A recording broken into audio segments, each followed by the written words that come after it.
What's going on, guys? It's Greg here, aka NYPrepper.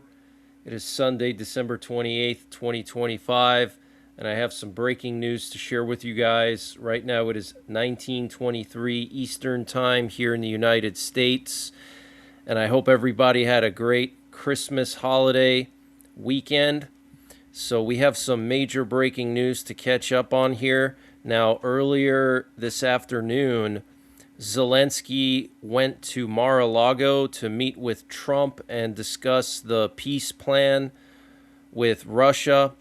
And they gave a quick joint press conference. It was only about 20 minutes. We played it live in my 24/7 live stream. So I want to just share with you guys all the main points from that joint press conference. But before we get into Russia, Ukraine, and foreign news, we have some very concerning news coming in from here in the U.S.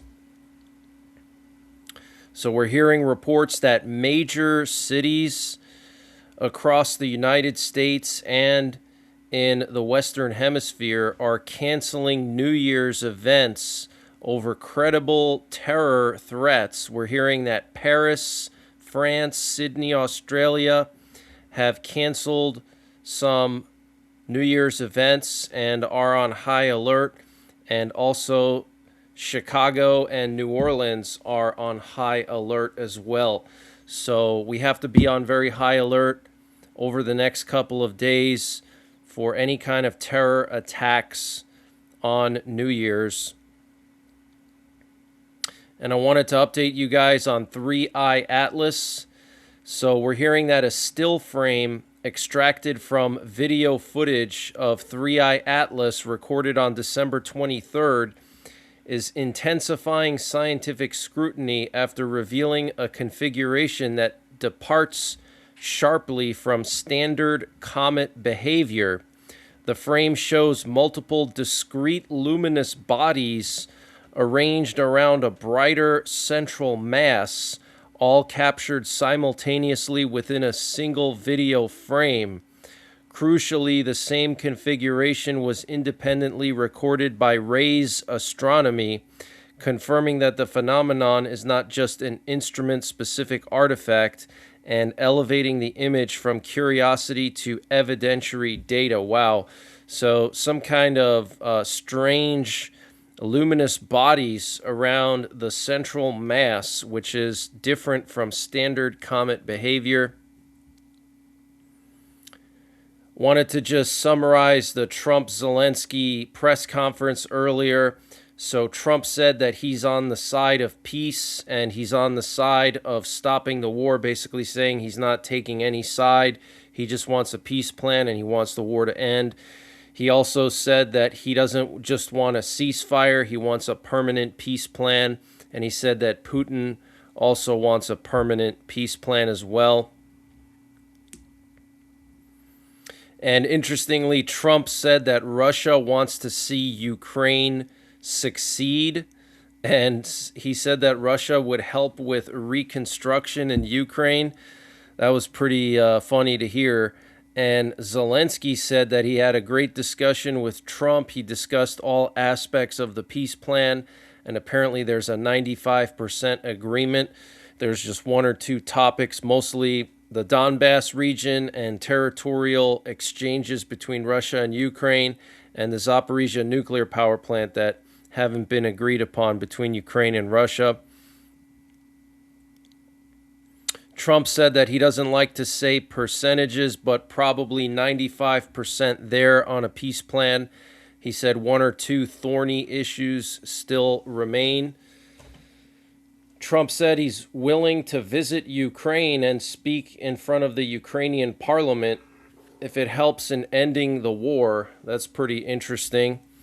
And Trump said that Rubio, Hegseth, and General Kane will be joining the American task force on the Ukraine peace plan and will directly negotiate with Moscow. So that's pretty interesting. So we got the Secretary of State and National Security Advisor Rubio, the Secretary of Defense Pete Hegseth, and the U.S. top general Dan Kane will be joining the task force for the Ukrainian peace plan. Trump also said that he confirms that Europe will take on a large part of the security guarantees for Ukraine, but we will help them with that and they will help us too. So sounds like Trump does not really want to be involved too much with the security guarantees. He wants Europe to be the main guarantors of security for Ukraine. And then he reiterated that there's an entire ocean separating the conflict from the U.S., so it's not really America's problem, essentially, is what he was saying. He also said that the Zaporizhia nuclear power plant is in good condition. That's that massive nuclear power plant in southern Ukraine, the largest in Europe. It has 6 nuclear reactors. He said that Putin is cooperating with Ukraine, apparently, on this nuclear power plant. And then he said that the fact that Putin is not bombing it proves something. So more compliments of Putin by Trump. Trump also said that the Ukraine peace plan will have to be approved either by the Ukrainian parliament or by Ukrainian society in a referendum. And Trump said that the thorniest subject is the land. He said Zelensky should sign a deal now before Ukraine loses more land. He also said that over the next few weeks, he expects further talks with Zelensky, and one of them may take place as early as tomorrow. He also said that the peace plan could be finalized in the next couple of weeks if it goes well, he says, or it may not be finalized and there may not be a peace plan at all. But optimistically, he said within the next few weeks. He also said that the U.S. is not spending anything on Ukraine. He said that Biden spent $350 billion. And the main intelligence directorate of Ukraine said that the main goal of Russia now is to advance in the NYPrepper region and fully capture the Zaporizhia region. So that's in southern Ukraine, just north of Crimea, where the Zaporizhia nuclear power plant is located. The main intelligence directorate of Ukraine is saying that Russia's main goal now is to take that area rather than the Donbass, which is pretty interesting. And Russia struck the capital of Ukraine and other parts of Ukraine yesterday with hundreds of missiles and drones ahead of today's meeting between Zelensky and Trump. And we have reports coming in that Russia is moving around a lot of bombers over the past 12 hours in preparations for another massive attack on Ukraine. We know that Russia launched several massive attacks on Ukraine over the Christmas holiday over the past couple of days, including on Christmas Eve and Christmas Day. Also, Russia tested NATO's air defenses and airspace right on Christmas Day. They sent a reconnaissance plane to Poland from the Baltic Sea. They also sent several drones or balloons from Belarus into Poland, and then they also flew some bombers right near the UK's airspace, the British airspace. So Russia is not showing signs of slowing down at all. If anything, they're escalating. And Putin said yesterday that if Ukraine does not want to settle everything peacefully, Russia will accomplish all of its goals by armed force. Wow. And what you're looking at here is some satellite imagery showing a Oreshnik missile launch site in Belarus. So if you're not aware what the Oreshnik is, this is an intermediate range ballistic missile. Okay, it's basically a 2-stage ICBM. Most ICBMs have 3 stages. So Russia just literally removed 1 rocket booster, and there's only 2, and that kind of limits its range to about 4,000 miles, which allows Russia to target all of the European continent from Portugal all the way up to northern Scandinavia and anywhere in between. And we saw Russia use these against Ukraine one time last year. Okay, so this is a very concerning news development that this intermediate range nuclear missile is now right next to NATO's borders. Okay, Belarus is right next to Poland. And before I continue with the breaking news, I wanted to mention the sponsor for this update, which is NYPrepper Supply. Guys, NYPrepper Supply is doing a massive sale on their 3-month emergency food supply. And to get the deal, you got to use my link. It's in the description below this video. It's preparewithNYPrepper.com. So they're selling their 3-month emergency food kit at 30% off. Plus, they're going to throw in an additional month of food. So that's 4 months of food. And the normal price would be $944. And they're selling it at just under $700 for 4 months of food. And this food has a 25-year shelf life. And it's all packed into rugged, watertight buckets that don't take up a lot of space in your home. And the food is obviously nutritious, which is very important for surviving any kind of SHTF situation. You can also use this food for camping and traveling. But use the link preparewithNYPrepper.com to get a free month of emergency food with your 3-month emergency food kit from NYPrepper Supply, all at 30% off, just $700 for 4 months of food. So use the link preparewithNYPrepper.com to get the deal, and the link is in the description below this video. So according to U.S. researchers from the Middlebury Institute, Belarus has deployed the Oreshnik intercontinental ballistic missile at the abandoned Krychov Air Base in the eastern part of Belarus near the border with Russia. Satellite data has detected the accelerated construction of facilities typical of strategic missile bases since August. So they've been working on this base since August. A protected railway infrastructure for transporting missiles and camouflaged launch zones.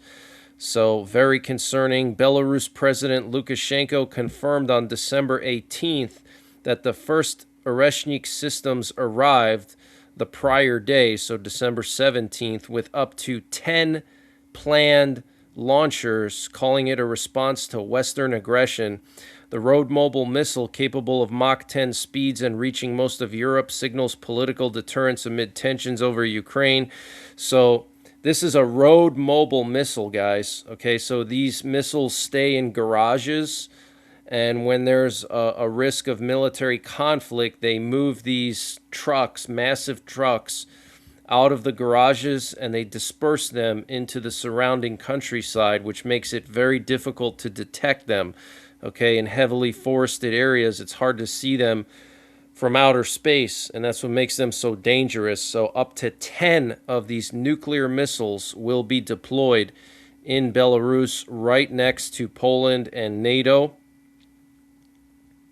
And we're now hearing reports that in response to the Russian deployment of Oreshniks in Belarus, plans by the Pentagon have been accelerated for the stationing of American cruise missile and hypersonic missiles in Germany, including the U.S. Army's long-range hypersonic weapon, also known as Dark Eagle, which features a hypersonic boost glide vehicle and is expected to arrive in Germany in 2026. Okay, so just in the next couple months, the U.S. is going to reciprocate and deploy the Dark Eagle system, which they already have deployed, I believe, in the Philippines. Okay, this thing can launch the hypersonic missiles, the long-range hypersonic weapon, which can carry a hypersonic glide vehicle. It can also launch Tomahawk missiles, I believe, as well. And I think it can also launch the SM-6 missile interceptors as well. So it's a multifunctional system. It's also truck mounted, so it's road mobile. They can deploy it in Poland. They can deploy it, you know, in the Baltics. They can move it around wherever they choose, okay?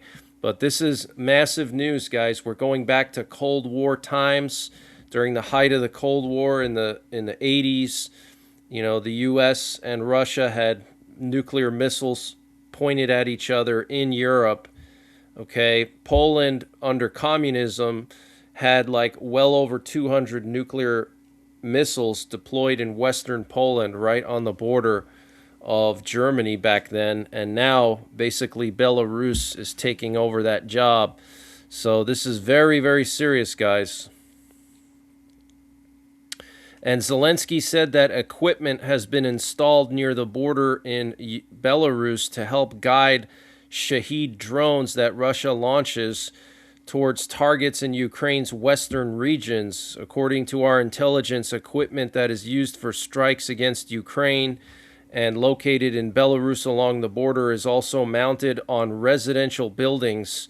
Antennas and other equipment helping to guide Shahed drones towards targets in our western regions are literally put on the roofs of ordinary 5-story apartment blocks. This is an absolute disregard for human life, and Minsk must stop playing these games. We will inform our partners and prepare joint responses. Wow. So Zelensky hinting at possible military action against Belarus, against those antennas that they're putting up on buildings to help guide the drones into not only western Ukraine, but also they can use them to guide drones into Poland as well. And the Ukrainian military communications expert Serhiy Beskrestinov insists that although Shahed drones enter Ukrainian airspace from Russia, they are being guided from Belarusian territory. He said 2 days ago, Shaheds attacked a train, then struck a repair crew. The day before yesterday, Shaheds attacked a railway bridge, and last night they attacked a locomotive depot. All these attacks are targeting the Kyiv-Kovel railway line. The enemy's objective is to stop this logistics link between Ukraine and Poland from operating. The attacks will continue. Although Shaheds enter from Russia, I continue to maintain they are guided from the territory of Belarus. Okay, so Russia has been bombing or launching drones at this critical railway that goes from Poland into Ukraine that's used for logistics for the Ukrainian military. And they've been using Belarusian airspace to fly into Russia. And they've been using antennas mounted on top of residential buildings in Belarus to be guided towards that railway link. And apparently Russia's mobilization plan for 2026 is to recruit 409,000 personnel into the Russian army. And the Estonian Foreign Minister Margis Tsahkna said in an interview that Russian little green men who try to cross the Estonian border without insignia will be met with lethal force. Very serious. So he's talking about, you know, like what happened in Crimea, where the soldiers walked into Crimea in 2014 and basically took it over. He's saying that they will be met with military force if that happens. And we're also hearing that apparently Russia is preparing to attack the Baltics, and that the only thing that's stopping Russia from attacking the Baltics is the war with Ukraine. As long as they're fighting against Ukraine, they're not going to attack the Baltics. But the head of Ukraine's intelligence service, Budanov, said that they have been massing troops to attack the Baltics. And a maritime notice is now requiring civilian ships and aircraft to avoid 2 small areas north of Venezuela from December 27th through the 28th, as hazardous and likely military operations will be taking place. So that was yesterday and today. And let me just show you where that was. Right here you can see those 2 red squares just north of Caracas. And Trump administration officials are describing the attacks on drug vessels as Phase 1, led by SEAL Team 6, with Phase 2 involving land operations led by Delta Force. So it looks like Phase 2 is yet to begin. And an A-29 Super Tucano aircraft of the Brazilian Air Force once again intercepted an irregular aircraft coming from Venezuela over the state of Roraima. The incident, which occurred on December 19th, took place within the so-called Air Defense Identification Zone located over the Yanomami Indigenous Territory, an area where illegal air incursions have become recurrent in recent months. Radar systems detected a Cessna 182P flying without a flight plan or identifiable registration, prompting the activation of airspace control measures. After being intercepted, the aircraft carried out a forced landing on a dirt runway south of the municipality of Amarjari, where it was found abandoned and with structural damage. So I don't know if these were drug smugglers or what, but they violated Brazil's airspace, and Brazil deployed fighter jets, and they forced this thing to land. And when they found it, the pilot and the crew were gone. Very, very strange.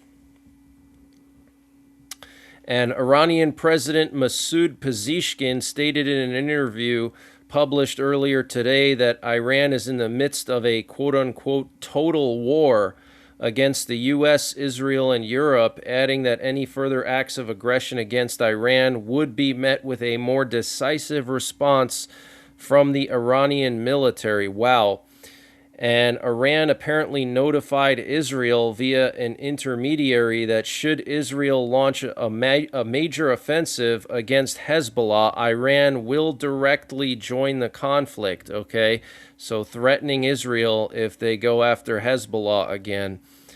And a major gas line exploded in Castaic, California, which caused highways to be closed and shelter-in-place orders to be posted. But that's the latest breaking news that I have. I will be monitoring everything live throughout the rest of the night. I will be popping into the 24/7 live stream.